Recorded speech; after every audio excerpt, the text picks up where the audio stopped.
Hello guys, যদি মগো কেউ দাওয়াত দিতে চান দিতে পারেন। মগো না হেন অসহায় মানুষ এই পৃথিবীতে আর একটা নাই। পশু কচু আর মুরগি রান্না করছিলাম কোনো মতে, তা দিয়ে আজকেও দুপুরটা চালিয়ে নিছি। ফ্রিজে রাখছিলাম অর্ধেক।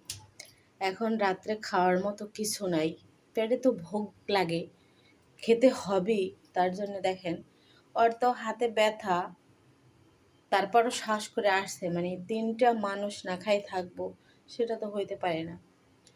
তারপরে রান্না করতে আসছে, হাত মানে বেন্টিস ছিল, কালকে খুলছে বেন্টিস, আজকে ওই দেখেন হাতটা করে, মানে ওটার কি জানি বলে, ব্যান্ড না কি বলে, বেল্ট ওইটা দিয়ে তারপরে এখন এই কচু, আমার এক প্রিয় মানুষ আমাকে কচু দিয়ে গেছে।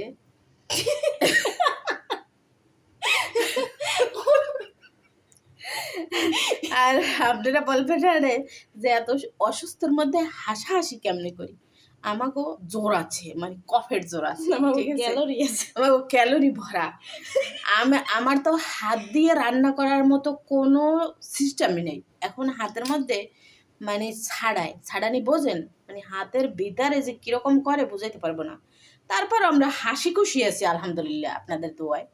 আর আমার মেরুদণ্ডের সমস্যা আছে, আজকে পা দিয়ে হাঁটা দিতে পারি না, পায়েও ব্যথা। তারপরে পেটে টিউমার তো আছেই, সেটা তো আর কি বলবো। সব মিলাইয়া আলহামদুলিল্লাহ ভালো আছি। তো খেতে যেহেতু হবে রান্না করি। আর আপনারা আমাদের ভিডিওগুলো লাইক কমেন্ট শেয়ার করবেন, বেশি বেশি দোয়া করবেন।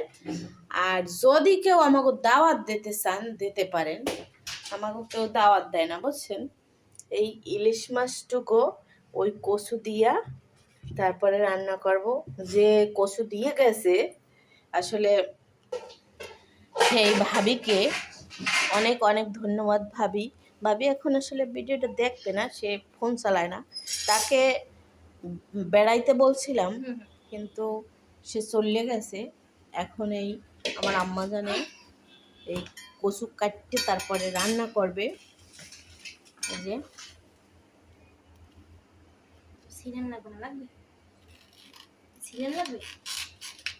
সিলান লাগবে না, ওই বুকটা ফেলাই দেবো।